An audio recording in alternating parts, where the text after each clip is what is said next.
Alright guys, hello and welcome. I am back. I am terribly sorry for a very long recess. I've been wanting to cast more of Alchemy League Season 3. I mean, I made these maps, I went to all the trouble, I put up a prize pool and everything, and they've generated the content, and now we gotta cast it.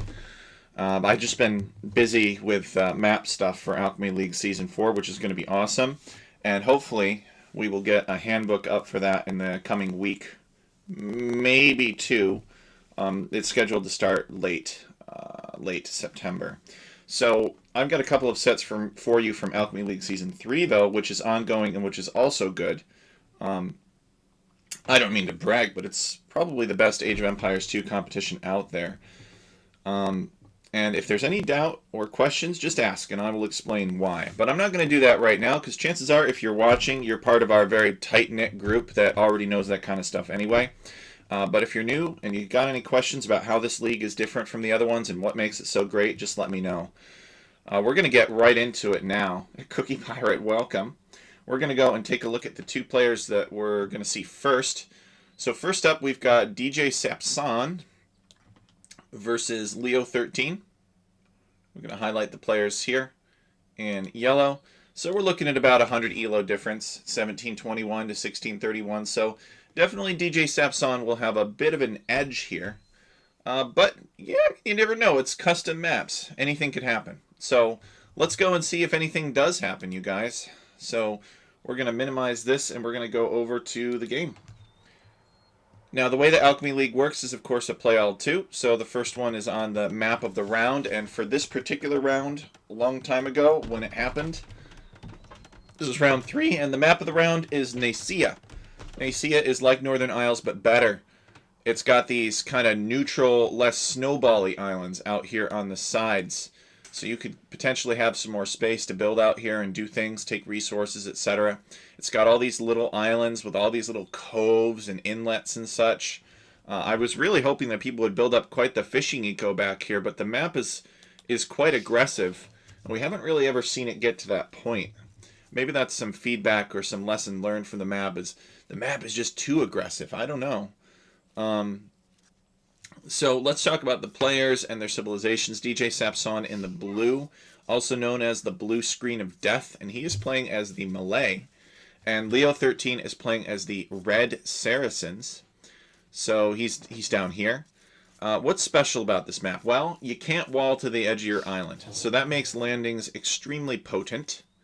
What else is special about it? The geese can enter the water. Look at this goose right here. Kind of like real-life geese. And what you think are his feet, just ignore that. You can't see that. He's not standing on the water. He's just wallowing in it. But yes, they can enter the water, and they behave like deer.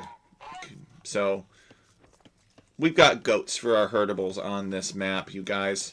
Scrolling out and going back in. Let me point out something else, too. These trees have 350 wood on them apiece. You know, I didn't want to resize the map. And so I figured, well, since I'm not going to be resizing the map to accommodate additional space for woodlines, I'll just make the woodlines more potent. I'll give trees themselves more wood.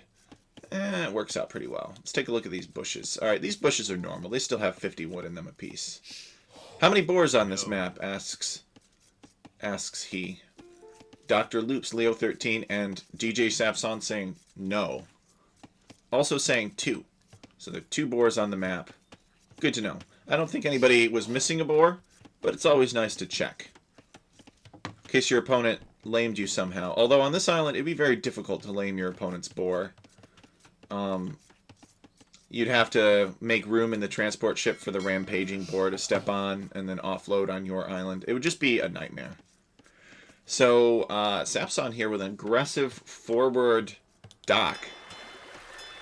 So maybe we're going to see some very aggressive play from Sapson here. I think I actually tried to cast this match a long time ago. And I had some internet challenges. And I was not able to cast it. So, or I wasn't able to cast all this entire set. So I think I got through this one map. And then gave up, threw my hands up out of frustration. And decided not to. We see that Leo 13 coming over here with this Heavy Swordsman. Guys, I know that this looks scary, the Heavy Swordsman. He's got 7 attack. He's a little bit more like a Custelier, though. You know, he does the 7 attack, but his attack rate is very low. So 7 is too much for a Dark Age unit normally. But there's actually not a good way in RMS currently, because there's like, the devs keep like half patching things and doing different stuff. I think he's coming out to the right. Yeah, he's got to find the boar here. Leo 13 does. There it goes. Oh, the boar was chill. He's just like, oh yeah, man, that's fine. Spare arrows. You know, I understand. Okay, he angered the boar sufficiently this time. Anyway, it's actually much easier to change the attack rate of an object such as the Heavy Swordsman than it is to change the amount of attack that they have. But if you change the attack rate, you can effectively change the amount of attack they have anyway. So if I want this Heavy Swordsman to do 3.5 damage, I can just reduce the attack rate by a factor of 1/2. And then normal scout is 3, he'd be 3.5, so it's pretty much equivalent to a normal scout. The difference is that this guy has only 15 health. So he can get ganged up on by villagers pretty easily. Looks like Leo 13's deciding maybe to push his geese in. No, not going to do that. Let's see what else they're doing. So Leo 13 kind of with a passive dock back here. This is a kind of I'm a little uncomfortable with the water situation here, and I do not want to provoke you. I think I'm going to need a little bit of time to get things going. So he's headed up to the feudal age now, and ordinarily we would be under the conclusion that he's got a big advantage over DJ Sapson, but that's just not true. The Malay are weird, you guys. So the Malay advance faster through the ages, and that means that DJ Sapson can click up later and still get to the feudal age in the same amount of time, or even maybe faster than Leo 13, because of the Malay privilege. Which means that DJ Sapson, even though he's clicked up, you know, like a minute later than Leo 13, is only going to be up to the feudal age a few seconds behind him. Which means, as you can see, looking at our bar up here, that DJ Sapson is a few villagers ahead of Leo 13. I mean, Leo 13 looks like he had some idle time too, which never helps. But DJ Sapson has more villagers while advancing to the next stage, and he's going to be up in the next stage around the same time, which means that he'll be able to afford more stuff in the feudal age to mess with his opponent. And I think that's his plan, because he built this forward dock here. Maybe DJ Sapson will go Tower Rush, Malay Towers or something like that. But I suspect that he's just gonna go ships, but we'll see. Alright, so Leo 13 is revealing his plans right here. He is building a market. He wants to go to the Castle Age more quickly. I don't think he's got... Yeah, he doesn't have anything queued up out of the dock, except for a single galley. Saracens are a popular choice on this map because their galleys fire faster than those of other civilizations. So you get a good mass of Saracen galleys out there, and it's quite the damage output. But I think Leo 13 fancies the next age. I don't see a huge investment here in feudal age for him. Although he does have a second dock, so maybe I'm wrong. It wouldn't be the first time. Alright, so DJ Sapson has just completed his second forward dock, but he's got a back dock back here with some sneaky fishing ships. 4 fishing ships, and he transported a villager over there. And, I don't know, I haven't seen many of the sneak docks, as many as I thought I should. I thought, surely, you know, we're going to see more docks. But, more docks back here, but people are just content to dock their own stuff. Sapson trying to come through, getting whacked a little bit by the villagers on the wood line. And, Leo 13 is going to build this weird palisade wall here. I don't really understand that at all. I mean, somebody could just walk around it, but I guess there's a little bit of logic to it. This entire perimeter, of course, being unwallable, as I mentioned. So DJ Sapson is on this side. He's trading blows with these galleys. Leo 13 regrouping.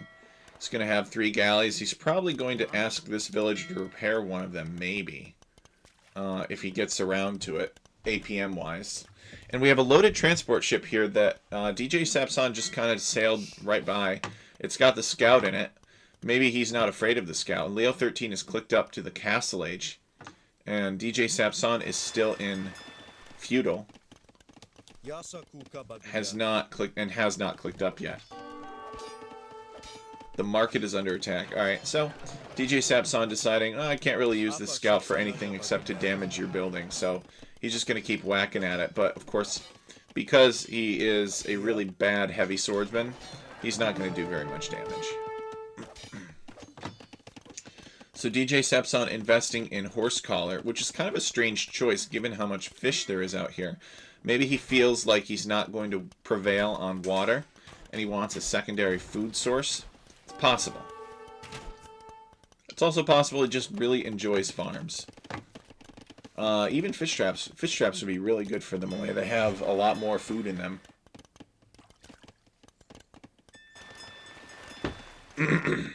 So I think that we're past the point where DJ Sapson can click up to the Castle Age and beat Leo there. When Leo gets to the Castle Age, he'll have access to some good technologies. War Galley and Bodkin Arrow. I don't think that this is the smartest fight to take right now, although it seems like it is going in his favor. But he just donated a bunch of health on these galleys. I mean, did he really need to win this position here? I guess he could have waited until DJ Sapson came back this way, but now DJ Sapson is here harassing the fishing ships, and Leo 13 has to pull his fishing ships away so that they don't die for free. And his navy is up over here, but it's not really in the position to defend anything. He is getting War Galley now, which is good. And I guess he's got a few more ships that he's made. And he's pulling them back because they're currently outnumbered. But look at that. Just like he took all that damage pretty much for free. It only cost DJ Sapson 40 health on this. Or not even 40, 36 health on this galley. And he's going to get surrounded. Oh, that's no good. So these galleys, these war galleys are going to go down. But he's got this other navy here. And Leo 13 is looking for DJ Sapson's fish. And let's see if he knows about where it is, actually. He does not. He's explored this entire perimeter. And he has damaged DJ Sapson in the sense that he's taken him off of gold. So now Sapson has got to come back here and build a mining camp and get on this stone. This stone was intentionally made put there by the map maker, me, in order to give players the option to take stone and build towers or castles along the perimeter of their island.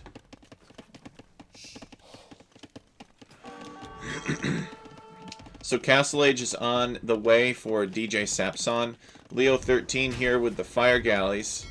And it looks like Sapson just wants to kill this fishing ship, but Leo managed to save it. And he's got these fire ships now chasing DJ Sapson's armada. He should come in with the remaining ships he's got here and pinch this and ambush it and kill them before they're upgraded. But I don't know if he'll have time to do that. He's getting Bodkin now. Where are these ships going to go? Ooh, maybe we'll get the ambush we wanted to see. Oh no, he's able to escape. Of course, if you're rooting for DJ Sapson, you're like, oh yes, he escaped. But right now I'm rooting for Leo 13 because he is the underdog. And I always root for underdogs. I like to see the little guy win. Even though DJ Sapson is extremely charming. They both are, really.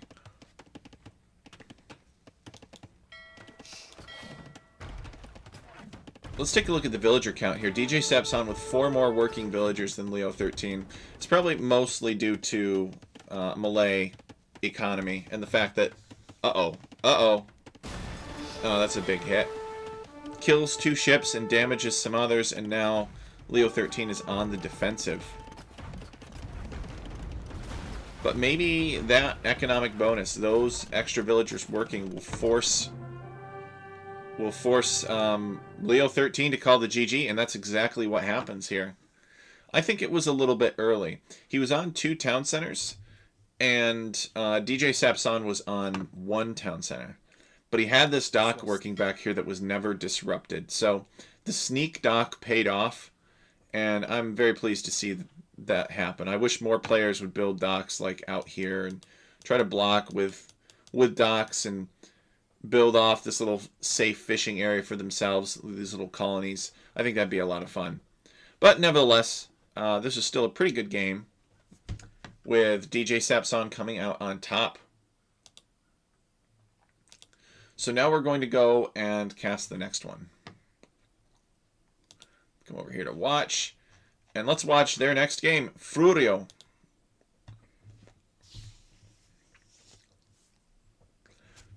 This is Greek Fortress.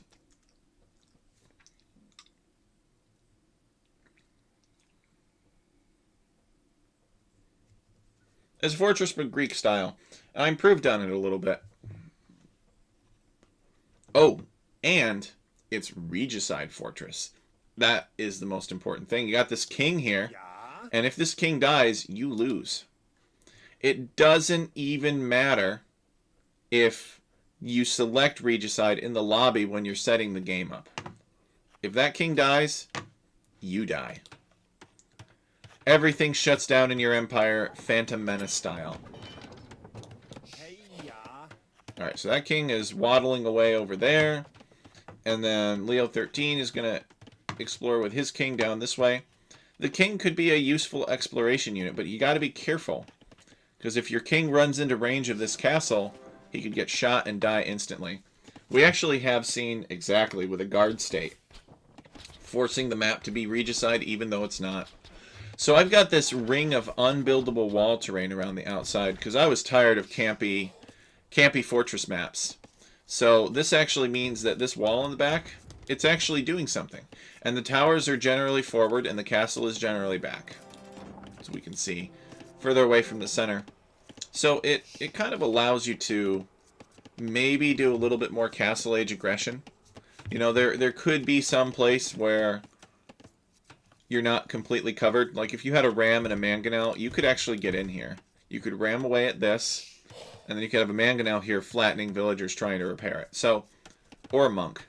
So you can, I think you can do a little bit more. It's a little bit more consistent between the players to be able to have castle age aggression. And I think the players are a little bit closer together too. It's more like arena in that sense. The relics are all in the center. You got these bush forests here. So, and you got these random, so you can chop out to some stone. You've got this tree wall that you can chop through to get to some extra stone if you want it. It's out here. It's neutral stone, so the fact that there's two of them here, you know, one here, one here, one here, it doesn't really matter.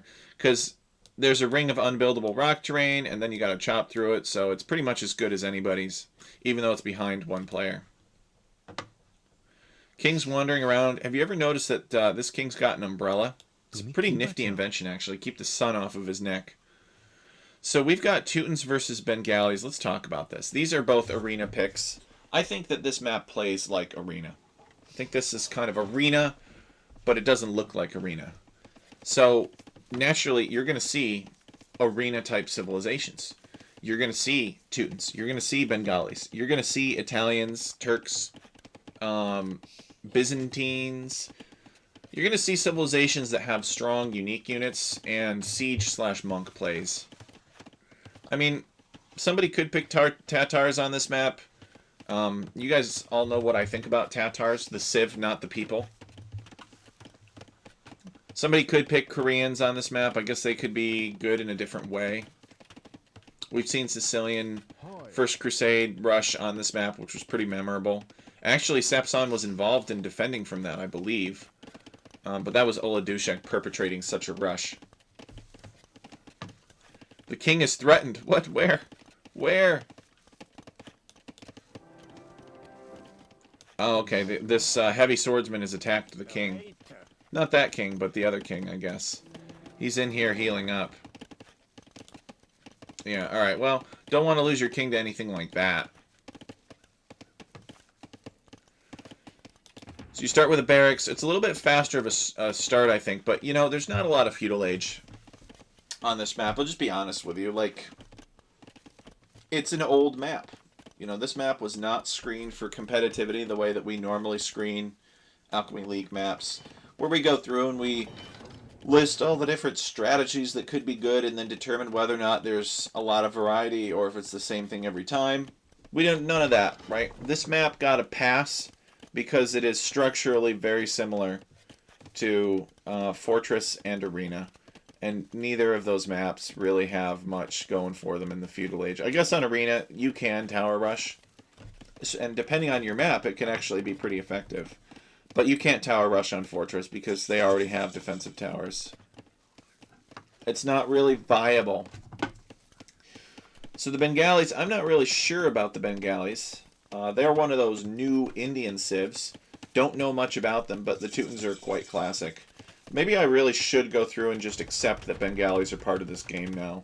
And watch some Spirit of the Law videos and then learn about them. But honestly, I've kind of refused to learn about the new Indian civs. It's like I'm still in denial about them, and I shouldn't be. Oh, look at this. This is lovely. DJ Sapson building his Feudal Age buildings outside. This is another aggressive play. He is saying, I don't even need these stone walls. I don't care about these stone walls. I'm going to be aggressive. I'm going to have a stable. I'm going to have a blacksmith. Those are going to be my buildings. I'm going to click up immediately. And he is going scouts, and he's going for relics for sure.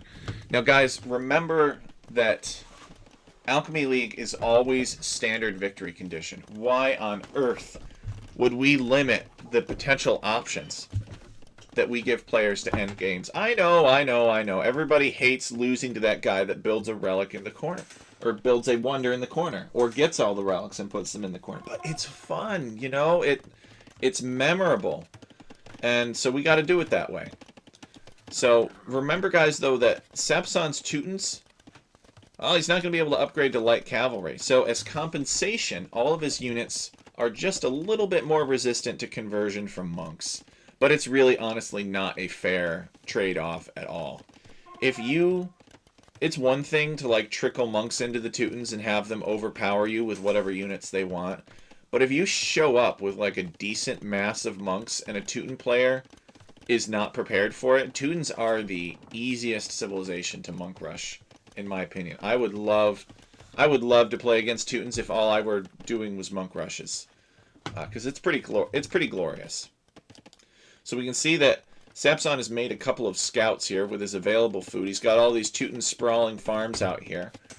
They only cost 40 wood, so he's able to make all these farms without breaking the bank. And he's probably going to keep making, yeah, he's still making scouts. So, Leo 13 has reached the Castle Age, and he is going to add another town center. And he's going to add another monastery here. And let's just see what Leo 13 knows. Leo 13 has not scouted this stable. He hasn't scouted the blacksmith. And he hasn't scouted the presence of all of Sapson's scouts. So I think he's going to be a little bit surprised. He shouldn't be surprised, but he will be. I think it's because Leo 13 lost his scout. Yeah, see, look at this KD here. So Leo 13 lost his scout, so he's not able to check out all this stuff that's going on up here. And so he's got to play it more cautiously. He obviously can't scout with his king at this point because he doesn't know, you know, does my opponent have a bunch of units out here that could kill my king if I scouted with it? He doesn't know. So he's got to play it safe and just assume that his opponent does have it, which means he is blind. Now, Sapson does not want to boom. Look at this. He's making a knight. He's making a siege workshop. He is plotting the demise of Leo 13, even though he may not necessarily have to. So Sapson is going to come. He's going to snag as many of the relics as he can. He'll probably snag all of them, actually. It doesn't look like Leo 13 is doing much to contest them. He has made one of these Ratha-type things. And so he's going to send this chariot out. Maybe his monk did spot one of these scouts, and he's got a Ratha now. And he's going to send the monk out to support the Ratha, but he's just too outnumbered, and he doesn't know it yet. So the Ratha is scouting. It's going to tell him that Sapson is making some stuff. Now, Leo 13 needs to get away from this. Castle units are pretty easy to convert if you have, well, by monks. It's just the way that they work. It doesn't really make much sense to me, actually, because this unit is like dining with the king, right? He comes out of the castle. The king is in the castle, and this unit is literally made there. And somehow you're expecting me to believe that the units that are closest to the king... Oh boy. Sapson diving this monk. And he gets it. I can't believe... And he escapes, too. That's crazy. All because of this spearman. Very unhelpful. But anyway, if the units are dining with the king, consorting with the king's daughter and everything, the princess, why on earth are they the easiest to convert? I don't know. Maybe it's because they think they can do better than her, or the other king has better food at his table. But either way, we got ourselves a unique unit fight here. But I think Sapson is going to come out on top. Just because he's got more monks and better units. You know, the Ratha are not really... Oh, that Ratha escapes with 6 HP. That's pretty good. That's pretty impressive, though. So all that Sapson needs to do is just get all the relics, and then not really do anything. Wait for Leo 13 to come to him. Leo 13 has garrisoned this tower. And he is going after this mangonel, but Sapson is here repairing it. And the hitbox of the mangonel is arranged such that it actually blocks the arrows from the tower. Really, there's no way that Leo should really let this tower win. He should be repairing this, but he doesn't have any stone.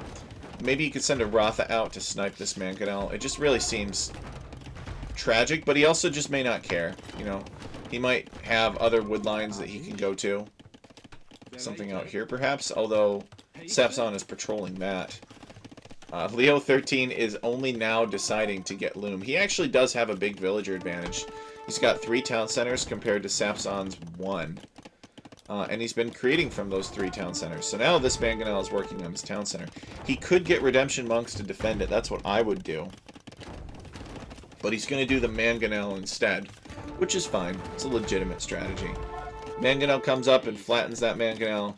So Sapson decides, I'm just gonna build an outpost here instead to give me a little bit more warning.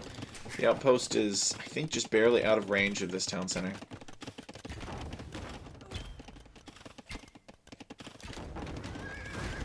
I'm not sure what this is. I think DJ Sapson was trying to patrol his scout to draw the fire of the tower.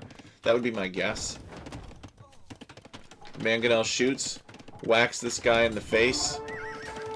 Trying to drive off this mangonel here. I think it's going to escape with 6 HP.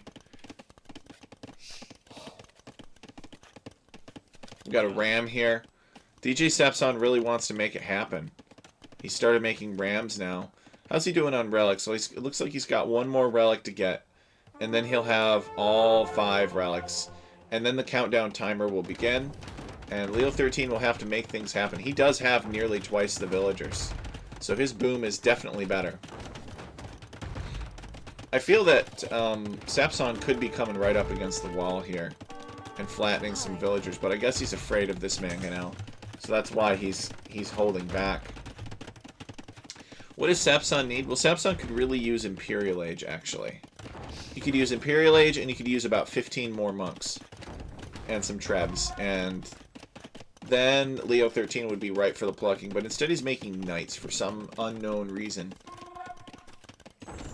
Can't really get in with the knights, can't do anything with them. Maybe he could get redemption monks and convert these defensive mangonels. Leo 13 getting bowsaw.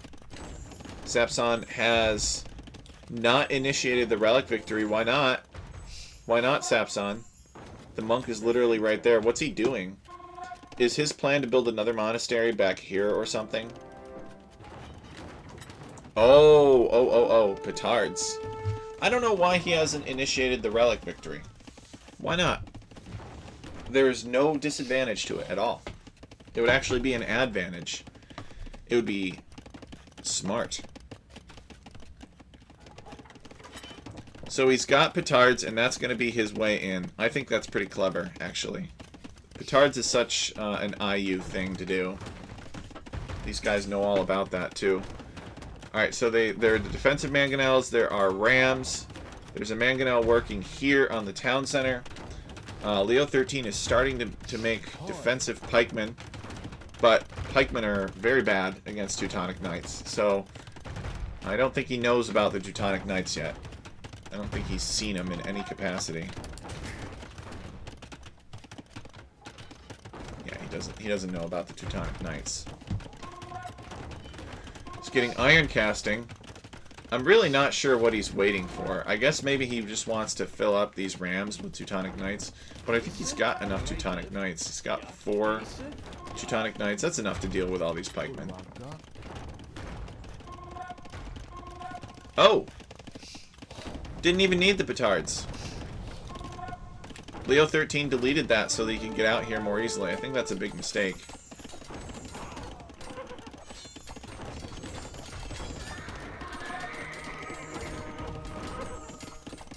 These rams are surrounded by the pikemen, so they can't make good progress. They have to eject their Teutonic Knights.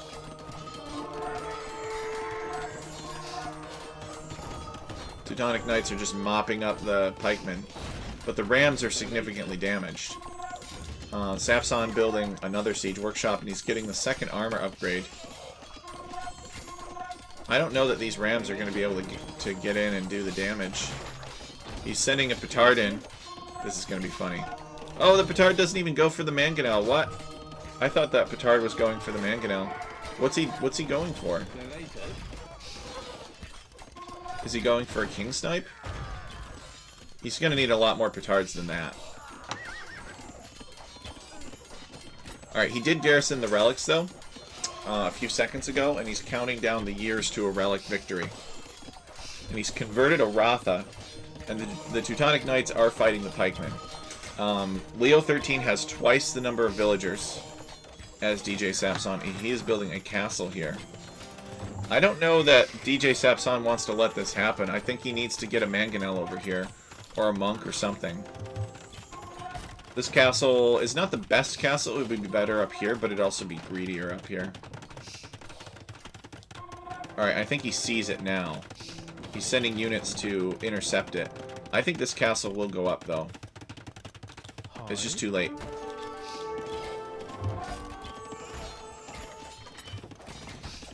It's making Rathas from it. The villagers are shanking the ram.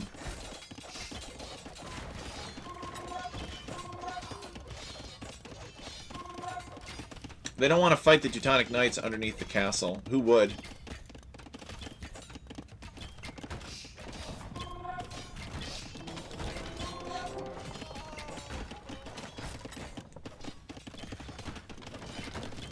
Leo 13 deciding to rebuild this wall.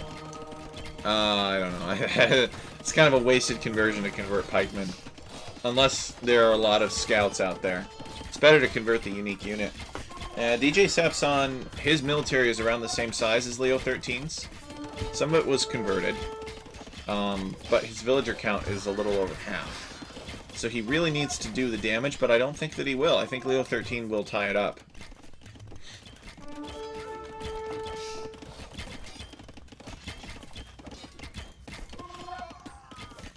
He's losing too much. He didn't go into the monks and the trebuchets. I think he needed to go Imperial Age. I think there's just too many fortifications to really do this in Castle Age.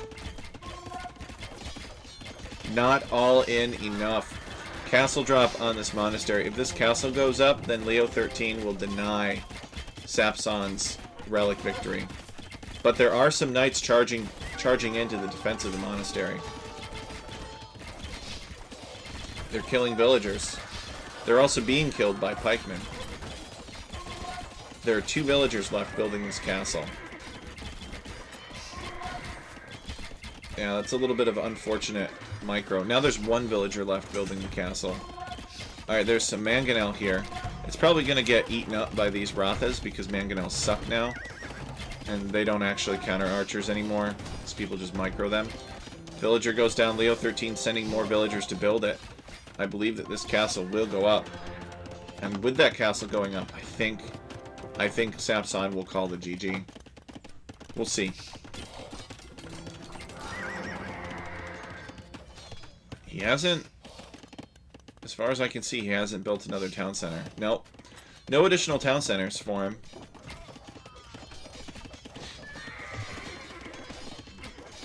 He's got 9 military to Leo 13's 25.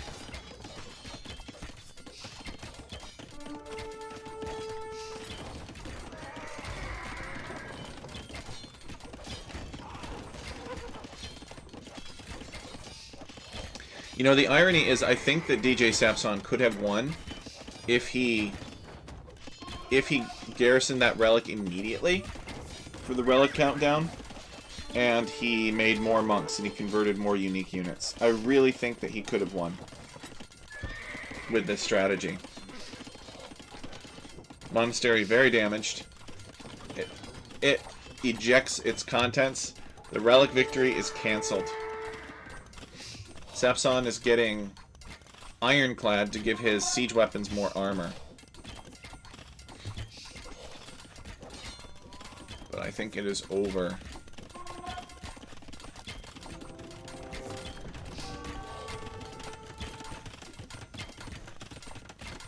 He's building a defensive tower. Is this a guard tower or just a watchtower? It's just a watchtower. And he's building a university. So university will allow him to get guard tower, which will buy him time. Looks like he's building another tower over here. And Leo 13 has to cancel that castle foundation. So that is a good win for him. For Sapson.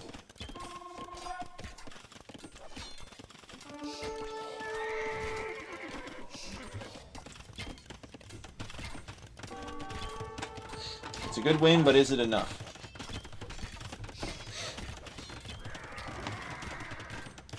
Castle's going to go up here instead.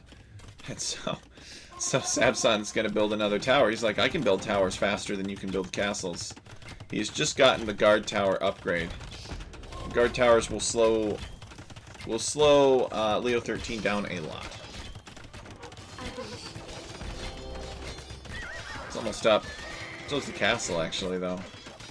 Garrison's in it, kills the Ratha, and now the villagers are under fire. Guard tower has... looks like it's got some range upgrades. So, it will actually deny this castle, which is impressive. I think that if Leo 13 sent enough stuff, he actually could finish this castle, though. He just needs to send more villagers, and here they are. So they are coming. These Teutonic Knights cannot afford to fight under here. Yeah, this castle will eat them up. And we got a ram rolling out for Sapson. And that's going to work on this castle, which is 91% completed.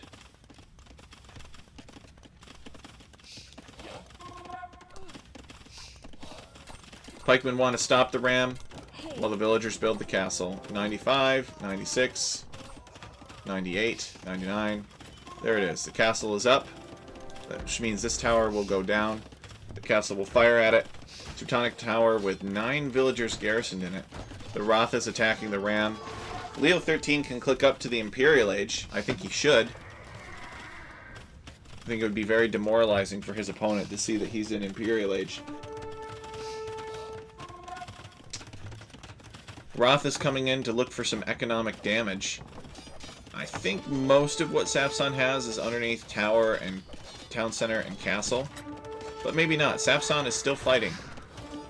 Sapson fights on. That's what we've learned about him. He's very stubborn. Hard to kill. And these guard towers are making it even more so. Okay, so we've got a mill back here. He's going to try to boom a little bit more, but he really needs another town center. Look at this. Sapson walling this off. I don't know if he knows. Oops. I don't know if Sapson knows that you can't wall to the edge of the map here. You could try. I guess you could build some walls and give yourself some time. But this is ultimately not going to be safe because Leo 13 can just come around here where this bear is approximately standing. And he's going to build some more Teutonic farms. Sapson is actually gaining in villagers, which is kind of crazy. He's got this sneaky base over here, and which Leo 13 did not know about until just now when Sapson built this guard tower here. So, I think it's a mistake building this guard tower here. I think Leo 13 could just come in here and clean this up. He is on his way up to the Imperial Age. But Sapson is not making it easy.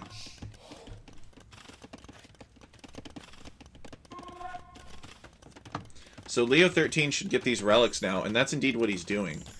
Well, at least he's got a monk here. The monk is deciding to heal a villager before getting a relic. because this monk treasures the health of his fellow humans more than riches. Okay, here he comes. He is going to go for the riches after all.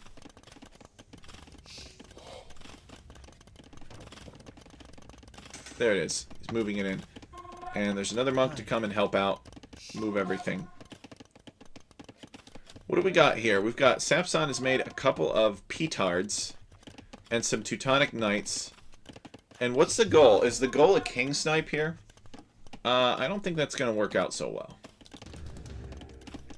He knows that all he needs to do is kill Leo's king in order to win. I guess we'll have to keep an eye on that. One of his guard towers has gone down here, so this area is a bit vulnerable. He might have to build another one. He's going to build a market here for vision, and he's built a guard tower for a little bit of defense.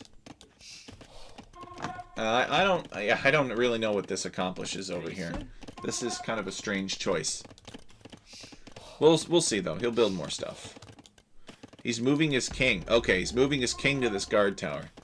King has decided to relocate from the castle, which is no longer safe. And he's got a Teutonic Knight in there, and that's probably just to make Leo 13 think that the king is actually still in that castle. So that's my guess anyway. He may not. He may not believe that the king is still there. I mean, he's done a ton of damage. But he hasn't really pushed in. He's been waiting to get Imperial Age. I think that this is a mistake. I think Leo 13 needs to be like pumping trebuchets out of these castles and flattening everything. Because DJ Sapson is headed up to the Imperial Age now. You do not want to let DJ Sapson... you don't want to give him a window. You know, don't give him an opportunity here. Battering ram with 6 Teutonic Knights in it. Teutonic Knights are fast, but they're not as fast as kings, at least not yet. I know they've been getting faster. Alright, so Leo coming in here looking for some more economic damage. He's making elephant archers, he's got trebuchets, he's got the relic counter. This is looking like Leo 13's game here. I don't think Sapson did enough damage, although Sapson has been very good at surviving to this point so far. What is this, though? Why are these Rathas dying en masse? Maybe they just have really bad Pierce armor and they're not supposed to be underneath this cat. Or maybe it's the combination of all these towers and town centers shooting at them, but it seems like losing all those Rathas there was pretty wasteful. Those Teutonic Knights do go down to the sustained ranged fire, though. It seems like he should care more about these Teutonic towers. Maybe not, though. Maybe they really aren't that good. He's building another castle here. Meanwhile, Sapson...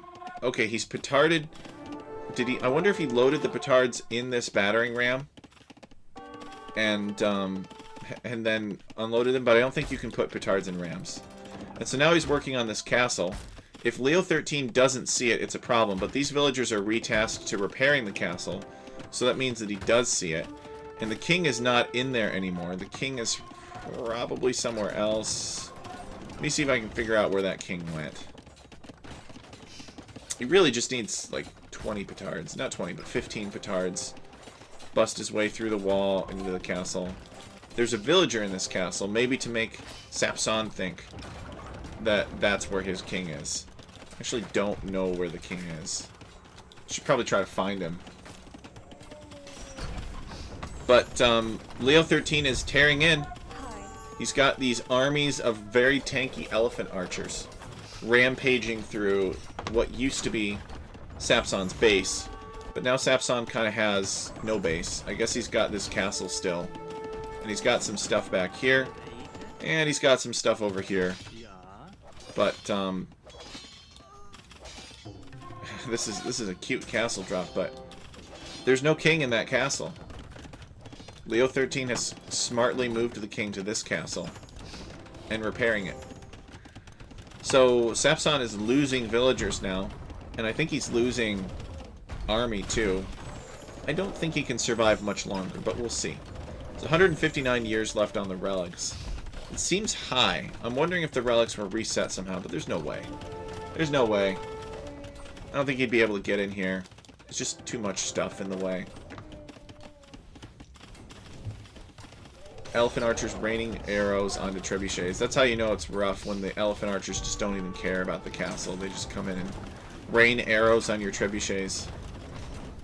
They even have chemistry too. Trebuchet goes down, and now they are proceeding to the castle. There's no king in this castle, so he'll be disappointed. The king is over here. Can't run on this map.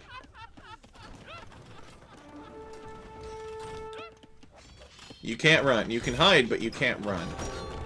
Alright, so this castle goes down. There's no king in the castle. Leo 13 has had enough warning to move his king. And it looks like Sapson wants to build a raiding stable here. I'm not really sure. Leo 13 is just like, alright, I'm just going to send some boys to deal with this. And he does. He sends a bunch of elephant archers. Should elephant archers be good against siege weapons? No, not really. But that's what he sends, because I think it's just what he has. Sapson building another cockroach town center out here. Wants to make himself as difficult to kill as possible. But, you know, Sapson is really milking the fact that Leo 13 is slow. I don't mean like Leo 13 is slow, like the dude is slow. I just mean that, because he's actually quite quick-witted, I find. I just mean that his elephant archers are slow. Like, everything that Leo 13 is making takes forever to get anywhere. And it seems like Sapson is just able to reboom faster than Leo 13 can press out across the map. I guess that's not completely true, because Leo 13 is slowly making progress. But boy, come on, this is taking forever. Where's the Rothas? Are Rothas the fastest thing that Bengalis have? He should make some of them and send them out across the map and see what his opponent has. He could also consider getting treason at this point and just pinging where his enemy's king is and then just going there and killing the king. That is another viable option. His elephant archers are working on this trebuchet, and just Sapson being annoying and just sending villagers forward to repair it. Although Leo 13 notices and just shoots them. So I don't think there's much left for this game. But I think that Sapson is going to let this relic victory come in. I don't think Sapson will resign before then. I mean, he might, but he's come this far. You don't come this far only to resign. And the elephant archers are leaving, which is kind of exactly what he wanted. He's probably going to come right back here and build another town center. There's monks, there's elephant archers, there's trebuchets. And what's the plan now? Is the plan to come over here? Sapson getting conscription. Is the plan to just send all of his military back over here and fight this off? And then come over here? Sapson building... looks like some raiding stables. The lady just fought off a bear one-on-one, which is pretty impressive. This goes to show that if you're wearing the right clothing created by an advanced loom, that you can fight off wild animals. Alright, monks coming forward. Okay, he just wants to clear up these production buildings first. He's going to clear up these production buildings, and he's going to come at it from this direction. He's Sapson does have a random monk here, so there will be a little bit of warning. I don't know what this monk is doing. Maybe just keeping an eye on the gold, probably. For gold options. Sapson has 4 on gold. Where are they? He's actually chopped... oh, he's chopped through. He's chopped through, but he's building another lumber camp. Maybe because he's realized that the stone options are not that fantastic in here.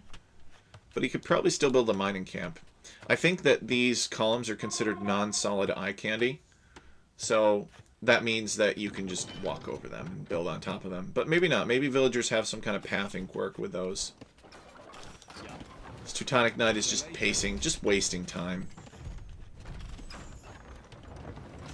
Leo 13. Maybe he's just really not in a hurry. I mean, why would he be? He's got the relics. So what Sapson needs to do is he needs to find some way to suddenly release the relics. If he had... well, he doesn't really have a castle or anything over here, so he can't make, like... if he could make somehow 4 trebuchets and just roll up this way and just damage this monastery enough to release the relics, he could really prolong the game. And it would probably annoy Leo 13 very much. But Leo 13 is, I don't know, just content. Just content. He's destroying the buildings. Although he left this one with 45 HP. Oh, there we go. All right, he's gonna get the halberdiers to poke in the last of the walls there and collapse the building. He's building another castle, and he's just playing it safe. 77 years left on the relics. What's Sapson doing? Is he gonna make a move? Leo 13 has 152 villagers, and DJ Sapson has 48. So I don't think Sapson is... You know, what's his plan? You gotta look at this. You gotta be like, what is this guy's plan? I'm not sure what his plan is. I don't know. I thought maybe it was a king snipe type plan. I don't know where that king is now. Alright, I guess he's in this castle. Pulling a good old Princess Peach and always being in a different castle. Taking a page out of the Princess Peach handbook and being in a different castle. That's what it's called. Alright, so the trebuchets are moving forward, and Leo 13 is finally going to deal with this annoying castle here. There are trebuchets rolling in on his base because Sapson is coming from everywhere. Sapson apparently has a few scouts and a ram, which Leo 13 has to fight off. But Leo 13 has the means to do it. It's just his army can never seem to be in the right place at the right time. But this is gonna put this castle out. This king is still alive somehow. I think it's because there's nothing in Leo 13's army that he can make that's actually faster than the king, which is kind of funny. Maybe he could make scouts, but I think they're quite terrible scouts. But still, I would have, like, gone for the jugular here. I'm not really sure why he's allowing Sapson to just do all of this. Maybe Sapson is just really good at it, and, you know, we don't know how good Sapson is at being everywhere. And that's why he's allowing it, or why Leo 13 is allowing this. Okay, castle goes down. Trebuchets are gonna go down, though, which is a big loss. Oh my goodness. That one ram getting that much value. Poor Leo 13. This has been trying to kill Sapson for like the past 30 minutes. Sapson will not die.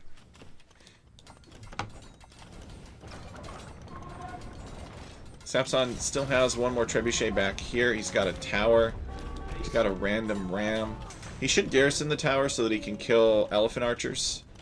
And I think that's what he's going to do, actually. The elephant archers, their fire is being soaked up by this ram. Elephant archers are so annoying. They have so much health. The best way to deal with them is actually just monks. Just make monks. These elephant archers don't even care about this tower, really. That tower took forever, fully garrisoned, to kill one elephant archer. What's their pierce armor? 6. And the tower has 9 attacks, so they do 3 damage per shot. Or 3 damage for the first arrow, and then, like, a few more damage with the remaining arrows, and Sapson finally calls the GG. So he sees that 32 years are left, and Leo 13 is in the lead. So therefore, Leo 13 gets the second win, thereby tying up the set. Sapson with the tenacious battle. Drawing it on. Hey, Sapson, he's in the chat. Welcome. We were just talking about your king snipe strategy. It looked like you were going for a king snipe strategy until the end. So with the conclusion of this match, we will load into the next. But first, I want to introduce the players. So we're going to come over here. Oops. For our next set, we are going to come over here, and we're going to show the next of our players. So we just watched DJ Sapson versus Leo 13. Now we're going to watch John 803, who is a friend of mine from Anvil, versus Jasuni. And Jasuni is the lowest seed in the tournament. I believe he gets a little bit of handicap for this set. Perhaps 5%. We'll see when we load into the game. And John 803 is around 1,300. So definitely an ELO advantage for 803, as I like to affectionately call him. But Jasuni is capable of great things. He can definitely surprise you. So let's see. Let's come over here. Capture age. Let's load into our next set. The first one is going to be on Nicaea.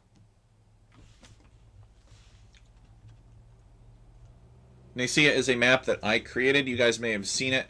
In fact, you guys definitely saw it in the previous set. 2 islands. It's a lot like Northern Isles. Guys, I'm just going to step away real quick while they're setting up here.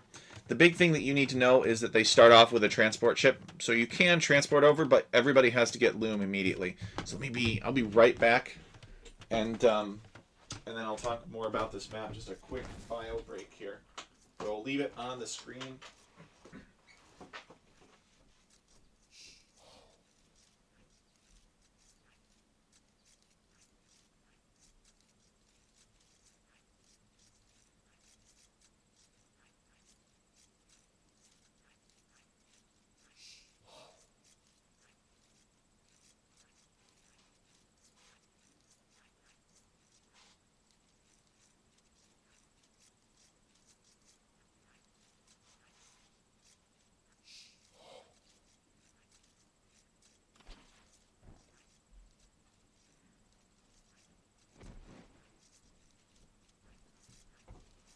All right, I'm back.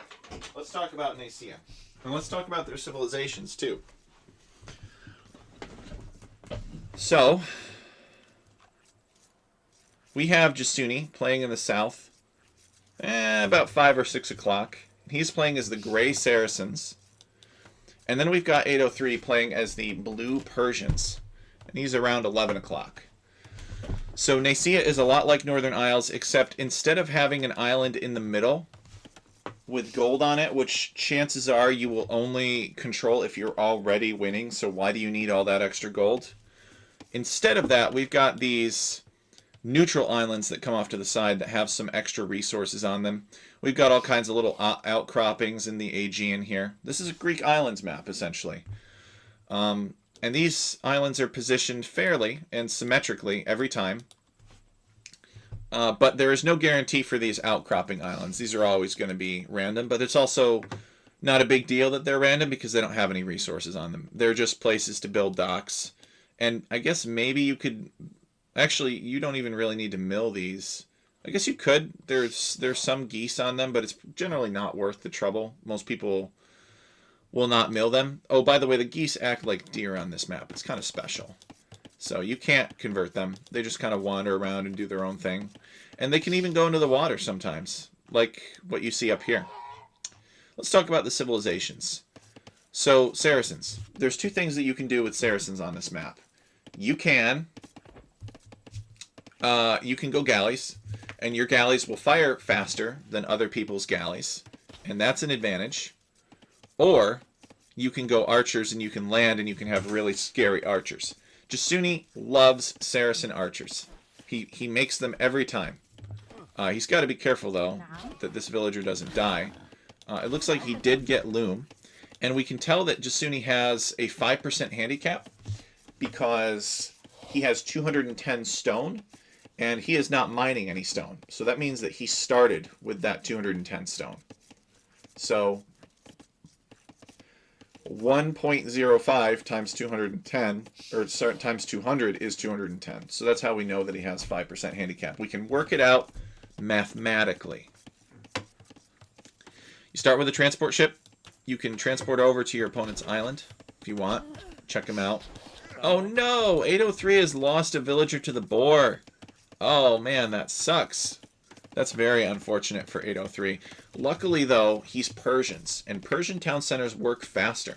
And so do their docks. So if there's any civilization that can recover from something like that, it's the Persians.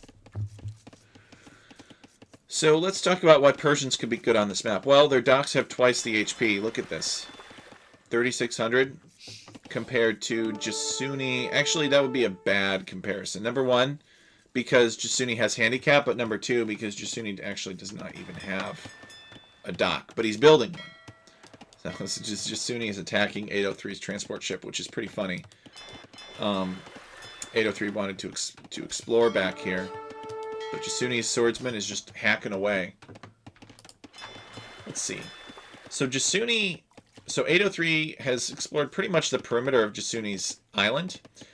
And I think, somewhat importantly, 803 has found Jasuni's dock. So if we look at this, we can see that 803 knows that this dock is here, which is a big deal. That means that 803 can just go straight for this dock, and he can try to kill it. So it's an advantage. Let's see what Jasuni knows. Does Jasuni know where 803's dock is? No, he does not. So 803 built a dock up here a little bit later. His town center, I think, works a little bit faster, so he's going to be up to the feudal age quicker than Jasuni. He's clicking up sooner, and so he's on fewer villagers in that sense. And he also lost a villager to a boar. So 803 doing a more aggressive build, I feel. He thought about milling this, but I guess he changed his mind and he decided not to mill it. And he's going to do something else instead. I'm not really... Oh, okay. So I think 803 is going to go heavy on water then. We see 2 docks from him. Jasuni has built a single dock. And I don't know if Jasuni plans on making archers, but I don't think so, actually. I think Jasuni is going to go water. Just because Jasuni has some fishing ships he's invested in. So he's going to want to defend those. Jasuni building a mill. He has built a barracks. And he's going to build a very forward lumber camp here. I think that is a bad lumber camp. I think a lumber camp back here would be better. But maybe the logic for this lumber camp is that if he gets landed in the front, then he'll see it. So that could be what's going through Jasuni's mind as he builds up this lumber camp. So feudal age now, what's the plan? Galleys. Let's see. Any galleys here? No. 803, though, is making galleys. He's making a galley from each dock.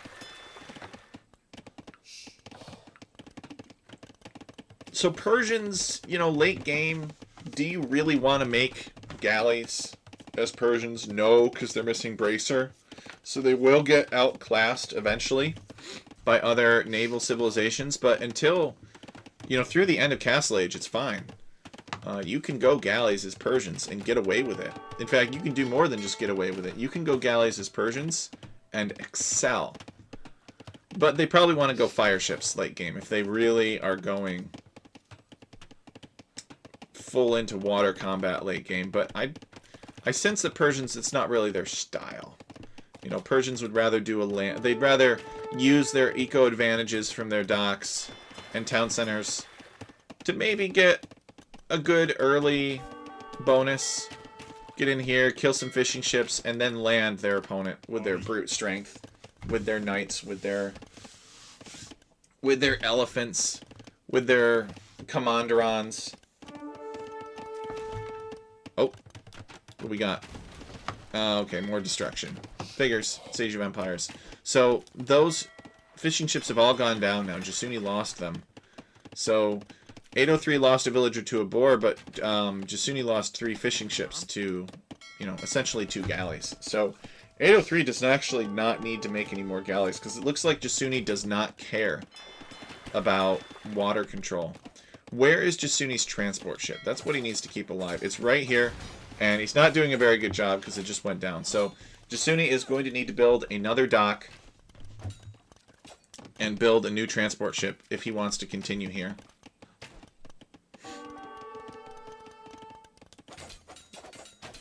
Actually, wait a second. Jasuni landed John 803, and I totally missed it. He's making archers. Okay. And this villager's going to try to escape to make another archery range. Okay. So Jasuni has already made his move and done his landing. He started a house here, but 803 denied the house. And Jasuni's villagers are now running from 803. He's got 3 villagers here, and 803 is attacking him. And now Jasuni's going to try to get out. Alright, so Jasuni has played his hand. Jasuni has decided to land some archers on 803. 803 is fighting this with... Oh no, 803, he needs to pay attention. Otherwise this villager could die. And she goes down. And these archers manage to defend the archery range. Now, the archers can't fight the galleys. So they're going to have to pull in, but they could be a big disruption to 803's economy. He's sending these villagers to just fight it. which I think is a mistake, because Jasuni has fletching, and he can also pull his archers back. And so now we're going to see the eco scores tied up here a little bit. He needs to focus fire the villagers and micro archers away. He's going to get another villager. So Jasuni with 6 eco kills and 4 eco deaths. 803 just taking a ton of damage here. He wants to build an archery range. No, this is Jasuni. Okay. Jasuni wants to build another archery range on this island. And he indeed starts. His villager does not have a lot of health. He's going to have to defend it. But this is a much needed advantage for Jasuni right here, because 803 before was really, really whipping him on water. He got 3 villager kills for free, essentially, with 2 galleys. So what's 803 going to do now? He's got archers on his island. He's built an archery range. Okay, he's got to build skirmishers. I'm not sure what this militia is for. This militia is actually just to pick off this villager, maybe, but he can do that with his own villager. And now that villager is dead. So Jasuni is... I think Jasuni is out of villagers. No, he's got one more villager on this island, which has somehow survived. And he's building archers from everywhere. Jasuni loves making a ton of Saracen archers. He's always made them whenever I've watched. So players would be wise to scout out their opponents, to watch these streams and see what their opponents like to do. And Jasuni likes the Saracen archers. Jasuni just needs to walk forward a few feet, and he'll find that there's a very, very juicy economic opportunity here. I'm not sure why 803 is making militia, though. Militia are not very good in this application, although he does get an archer. Jasuni needs to be careful not to throw archers away to town center arrow fire.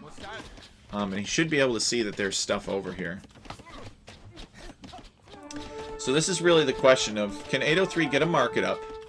Because he needs a market, buy some food, get up to the castle age, and then make a mangonel.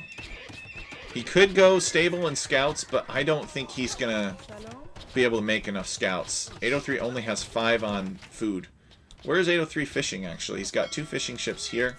He's got a transport ship. He could actually land Jasuni. Maybe that's the plan, is for him to land Jasuni and kill Jasuni's economy and prevent Jasuni from taking the resources he needs to make all of these archers. And Jasuni has a bunch of archers queued up. He's about to lose this archery range, so that archery range goes down, but he's got 2 other ranges on 803's lands. Now, this has been a pretty exciting and chaotic game, I've got to say, so far. 803 is in a big pickle. Actually, if I'm 803, since you control water, if you're John 803, take these villagers and load them up onto your transport ship and come out here to a neutral island. Your opponent can't get to you, but he doesn't want to do that. He doesn't have the wood to build out here now, but if he gets 100 wood, all he's got to do is load up on this transport ship and come out here and build something on one of these neutral islands. Keep the resources going. Jasuni got to pay attention, and he's victorious. 803 calls the GG. Wow. Jasuni with the first win here. 5% handicap helping him out a lot, but also a very, very cheeky strategy with the Saracen archer landing. Very devastating. So Jasuni winning water, and it didn't even matter. He got his landing on there. And 803 could hardly take resources. So now we'll watch the next game. Maybe 803 will get his revenge. We'll see. So this is Greek Arabia here. So Greek Arabia, it's like traditional Arabia. It's actually mostly like the King of Ireland Arabia in terms of resource distribution. It's not perfect, but the important thing about it is that it's got this eagle on the minimap. The guy that I originally made this map for wanted an eagle theme, and so I said I could do that, and so I made him an eagle outline on the minimap. The drawback is there aren't any specifically player-assigned forests, but there are enough forests that, you know, and they're far enough away that you still have good access. The resources are kind of far away, so it's somewhat of an aggressive form of Arabia, I think. But I'm proud of it. I think it is a good Arabia map. So down here at around 4 o'clock, we've got Jasuni playing as the blue Cumans. And at around 12 o'clock, we have John 803 playing as the Red Berbers. So 803, this is his no-nonsense Civ pick right here. 803 is just like, you know what, I'm going to go Berbers. I'm going to make scouts. The scouts are going to be a little bit cheaper. I'm going to have a ton of them, and I'm just going to ravage my opponent. I'm pretty sure that's the 803 philosophy here. You know, he had to play on Nicaea the first week, and that was good, but 803 likes his scouts. He's in his comfort zone when he's going scouts. And you can see that he's already sending 2 out to build this lumber camp. There's a 3rd on the way. So he's going to keep 3 on wood probably for most of the Dark Age. And this is his comfort scouts build. And it's, you know, it's something that he likes. It's something that he's good at. And so Jasuni had better be worried, because Jasuni has just done what he wanted to do, which was go Saracen archers. And so now I think John 803 is going to be coming back at him with a vengeance. This is a pretty distant lumber camp. I think this one would have been better. But maybe he felt that building it here would disrupt his ability to push the deer. Let's see what the players know of each other's bases. So we'll see first what 803 knows of Jasuni. Actually, that is not what 803 knows of Jasuni. That is what nature knows of Jasuni, which is pretty much everything. So 803 has not scouted Jasuni. And I don't think Jasuni has scouted 803 yet either. I think they're both just working on their eco management. But I sure would have loved to see Jasuni push some deer in. I think that could help him out a lot. Here he is coming for this boar. The boars start with a crater nearby. So if you find a crater but no boar, then you know that you've been lamed. And boars like to dig. Particularly this boar, apparently. This crater is just as big as he is. But that's the way of pigs. They like to dig and wallow and hang around and do pig things. Okay, the boar is not angry enough. Shot at it. You gotta kind of shoot it twice, I think. Jasuni gonna bring in the boar. Okay, there we go. So he's bringing it in. And 803, the Berbers. Let's confirm. Yeah, there's only 3 on wood back here. 803 knows about this other boar. He could bring that in at any time, but he's been pushing deer, and now he's going to build a mill. And we might see 803 click up to the next stage at like 19 pop. We might see it. I don't think so, though. I think 803 will do a 20 pop. I think 19 pop is too risky. But on this map, it could work because resources are pretty exposed. Woodlines are pretty far away. So I think 19 pop scouts could be more effective on this map than most Arabia style maps.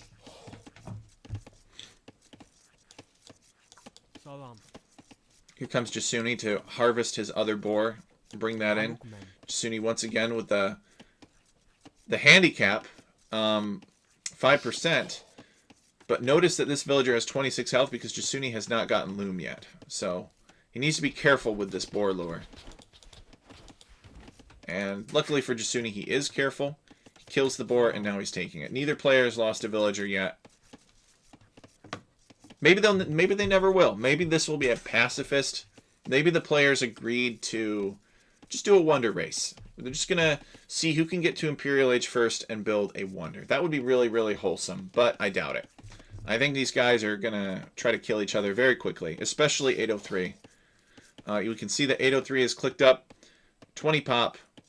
20 population, 18 of them villagers. Doesn't really make much sense to me because you only have 1 scout. It just takes up a population space. So it could just be 19 pop. Actually, I think 803 lost his scout. So it is a 19 pop scouts build.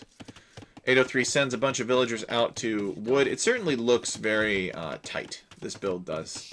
I think he's going to delete this palisade, though, because I don't think he needs it. So, let's see. Jasuni is also on his way up to the feudal age. He is building a barracks.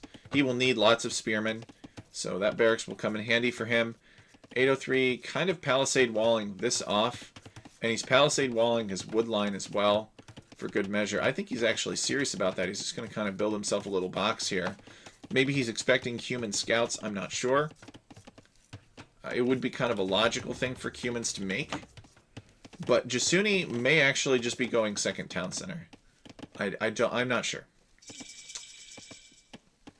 We will see.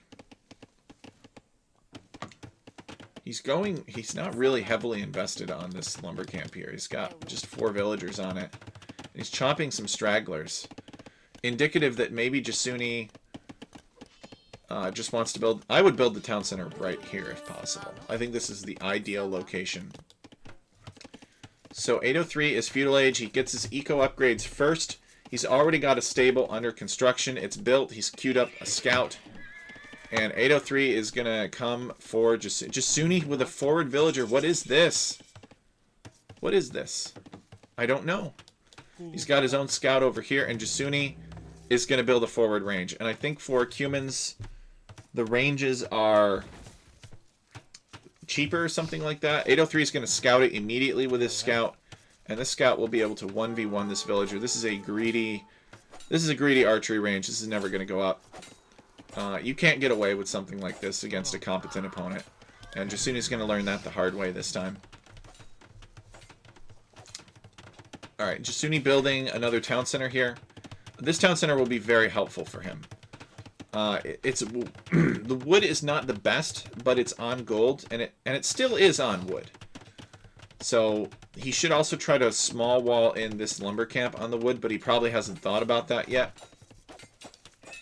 803 has 2 scouts, and they are working on this archery range foundation. I think 803 would like to build more scouts, but he may have decided, nah, I got the 1 kill, it's fine. Or he may think, I only see 1 thing from Jasuni, and therefore there's another town center up, and I'm not going to go for it yet. But generally people wait until they've got 4 or 5 scouts. You can't really do much damage to your opponent with less scouts than that, because they can just fight off with villagers. Of course, it depends on upgrades, but 803 just deciding he wants to just remove this archery range from the realm of possibilities. So Jasuni going to build another one over here. He's just going to build another one over there. So he's okay with it. He's taking gold heavily. I think Jasuni wants more archers. Yeah, he's making archers, but instead of being Saracen archers, they are Cuman archers.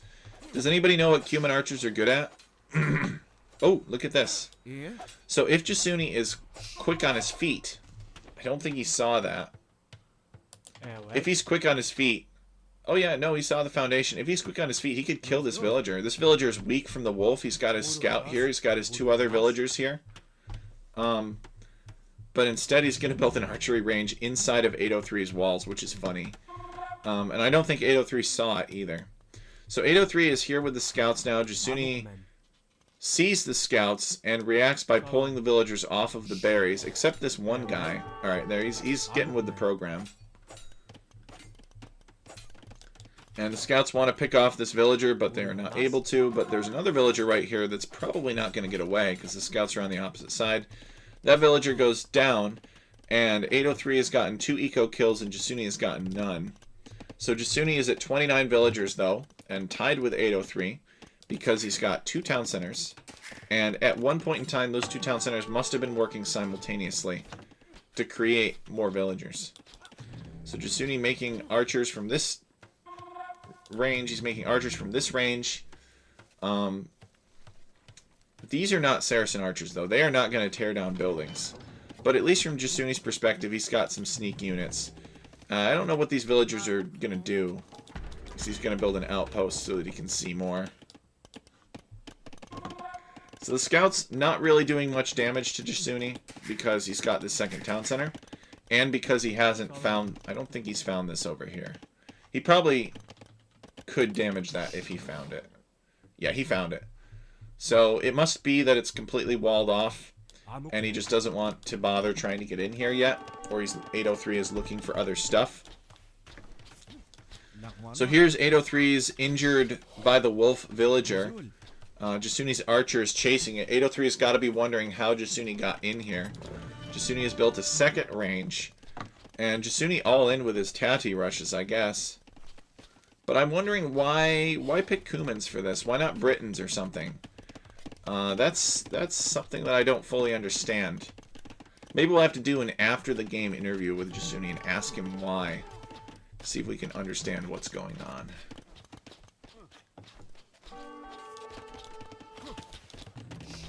Another archery range for Jasuni. He's crazy. He's crazy. But he's in on 803's woodline. 803 building a defensive tower. This isn't going to work. The archers are already in. Jasuni can just camp the base of the tower.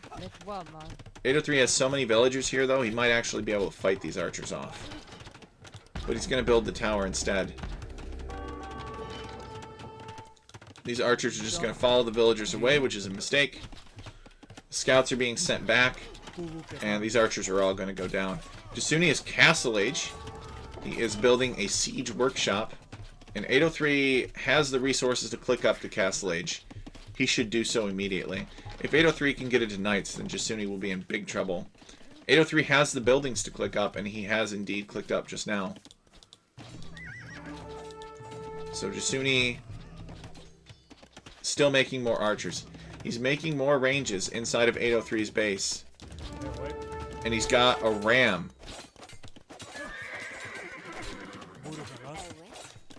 These archers are getting picked off. These villagers, though, of Jasuni's could actually fight these scouts. And they should. Okay, there we go. So he's running out of scouts. And Jasuni probably wants to deny this, but he doesn't have the resources to do it now. Okay, there is one scout remaining. So Jasuni not really going to make many more archers from this range, I feel. He's mostly going to make the archers from these ranges inside. And he's got a ram. And 803 is just trying to get up to the Castle Age here. This ram is working on the stable. I feel that Jasuni is going to need some pointy boys pretty soon. 803 will get all those Berber knights with the armor. It'll be very hard to deal with.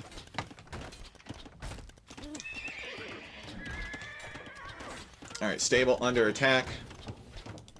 I think the stable goes down. He's trying to repair it to keep it up. Another ram from Jasuni.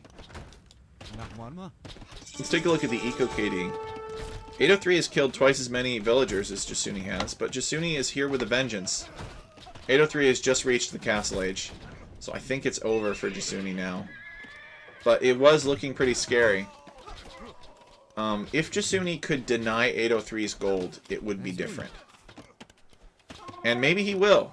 He's got archers coming, he's got rams coming, but 803 is going to be able to at least get out 4 or 5 knights. And that knights could completely wreck the archers. So the rams are working on the tower. The tower is working on the archers. The villagers are working on the rams. And Jasuni has destroyed the tower. He has secured this gold. He's pushed 803 off of the gold. So 803 needs to sell some food. He needs to get some more stables up. And he needs to get a good mass of like 5 or 6 knights to clear this. He can't send them in one at a time like this. This is very, very chaotic. 803 building another mining camp. I think this is a mistake. I think 803 should... Well, I guess his other gold is here. And maybe he feels like he can't get at it because it's outside of his walls. It doesn't feel safe. So he feels do or die on this gold. Jasuni with 13 eco kills. 803 is down to 22 villagers. Jasuni's got 28. And 803 has to abandon that gold.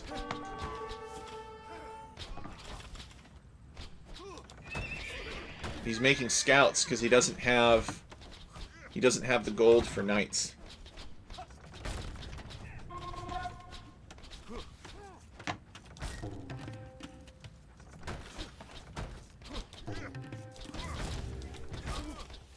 Palisade Gate is going to go down. Jasuni's got a vicious army back here. I would love to see 803 make a mangonel. Alright, he is going to come out to this gold. He needs to focus his scouts not back here, but to defend his resources. Jasuni just walking in. Yeah, like what is over here? What is over here that 803 needs to fight? You know, he needs to fight back here. If 803 can take gold consistently, like if Jasuni allows this to continue, 803 will win. Maybe Jasuni is getting excited. You know, he's got all of these archers, he's got these rams. Actually, Jasuni could get capped ram. He's been kind of making stuff from his town centers. He's actually not really been making villagers at all. He's got one on food somewhere. I don't even know where it is. He's mostly just on golden wood making rams and archers. But I think these scouts are going to clear it up. But boy, if it weren't for this gold, 803 would have been in big trouble. Okay, 803 fighting off that archer. Kind of a miss from Jasuni not to clamp down this gold. Maybe he could have walled it in or something. I don't know. 803 clearing that out. And now he's going to come back here and try to liberate the back of his base. Does not want Jasuni back there. He could also probably come back to his main gold. Now that he's got cavalry back here in the back of his base. But he's still sending things out to this gold. Jasuni's heavy swordsman's chasing this one villager. 803's like, come back here, we're going to fight you. And he does batter it down. Archer. This would be a prime target for Jasuni, but I don't know if Jasuni's going to go there. Jasuni could be building farms. He should be building farms, but he hasn't. He loves his all-in archer rushes. And it almost worked this time, but 803 was prepared for it. He had seen what happened last time. Jasuni walling this villager in with houses, but 803 finding a way in and slaying the villager. Smiting the villager, you could say. If Jasuni could get enough food, he could get the crossbow upgrade. That might help him out a little bit. What's 803 look like for armor? He has the feudal age armor upgrade, but not the castle. So, with upgraded archers, you actually can deal with cavalry like this that have just the feudal age armor upgrade. Jasuni microing the archers, but it's not going to be enough. There's too many knights. There's too many knights coming in, and they clean up the archer mass. Jasuni is out of military and calls the GG. So John 803 tying up this set 1-1. I think this was a pretty compelling set, you guys. Pretty compelling cast in general. Had two sets that were both 1-1. So this one was John 803 versus Jasuni, but I encourage you to check out the previous set before this. It was in the first half of the recording, which was DJ Sapson versus Leo 13. This has been Alchemy League, Season 3, Sprint 1, Round 3. And we have just done DJ Sapson versus Leo 13 and Jasuni versus John 803. So I'm going to take a short break, guys. I'm going to end the stream here. Probably we'll take a break for about half an hour. It depends on the status of lunch. But I will be back later this afternoon to do some more casts from Alchemy League. I'm really looking forward to it. I'm trying to get caught up on casting here. I fell very far behind when I was doing some random map scripting preparations for Alchemy League Season 4. So I really appreciate you guys being here, checking it out. This video has already gotten 52 views, and I haven't even finished talking yet. So maybe the algorithm is working in my favor, or maybe people are catching on that Alchemy League is awesome, or maybe a little bit of both. So I appreciate your time and consideration, and I'll be back in 20 to 30 minutes probably with another 4 games, another 2 sets. Thanks so much, guys, and we'll see you guys later.